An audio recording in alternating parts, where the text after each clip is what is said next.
Good morning, everyone. Mike McConville here again, Stratford, Ontario, Canada for Strength Tech Workstations.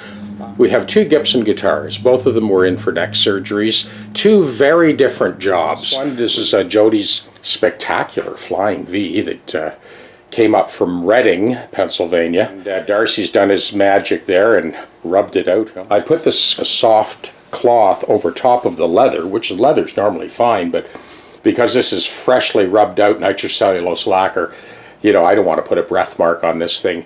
After 23 years of sitting in a case, I want to make sure it's 100% plus when he gets it back. So oddly enough, this one is also from Pennsylvania, from Media, Pennsylvania. Steve sent this up because the headstock was snapped right off.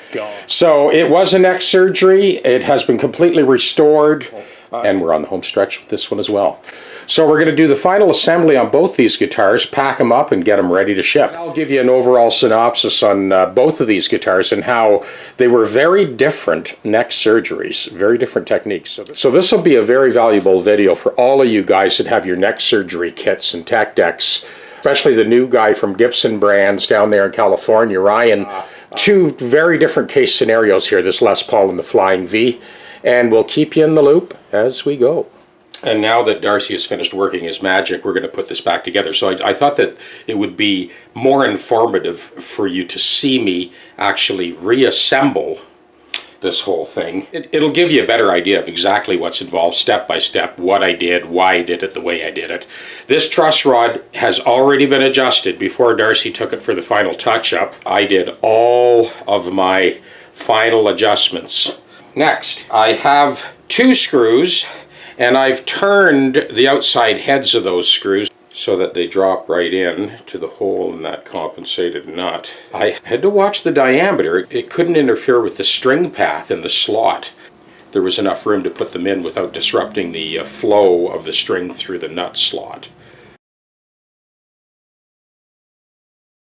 The truss rod cover goes on, compensated nut screwed into place. Now our locking mechanism goes on. So I've got 4 of these brass screws that are used to hold this into place.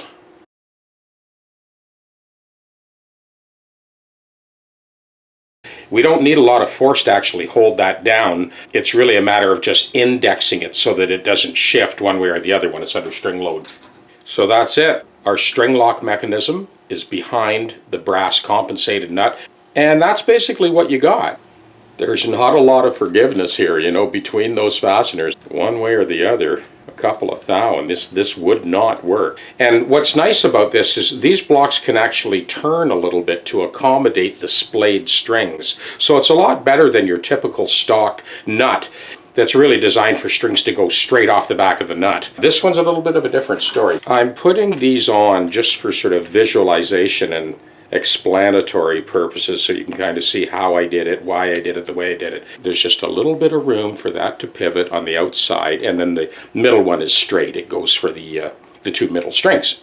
So that's basically it. That's what we got for our re-engineering of the compensated nut. So I'm on to the bridge now. So next we want to install this bridge. I'm going to kind of reach in underneath and kind of set it into place. So we'll just index that onto the posts and put our springs in place.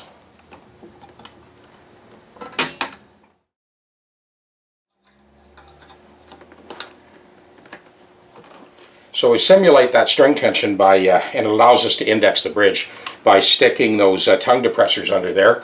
These are the old strings. These have been tightened and loosened 100 times. They're finished. I'm still not ready to put the final set of strings on yet because I want to do all the final tweaking first. We're going to put a stop mechanism in the back of this bridge. So let's tune her up.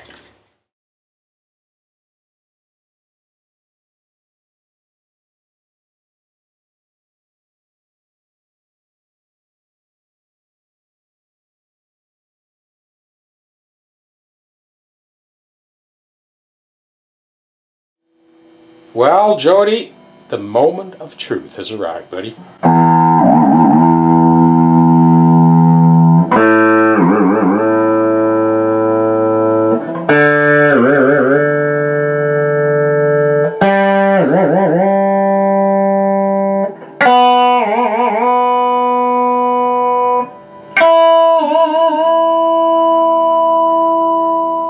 So this is basically your stop block for the trem. Solid piece of brass. It's screwed in to the hardwood.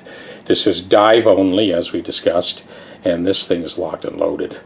And this is the completed neck surgery. Shaded, top coated, rubbed out. So Darcy just picked up on this shading tone here and then just blew in the headstock.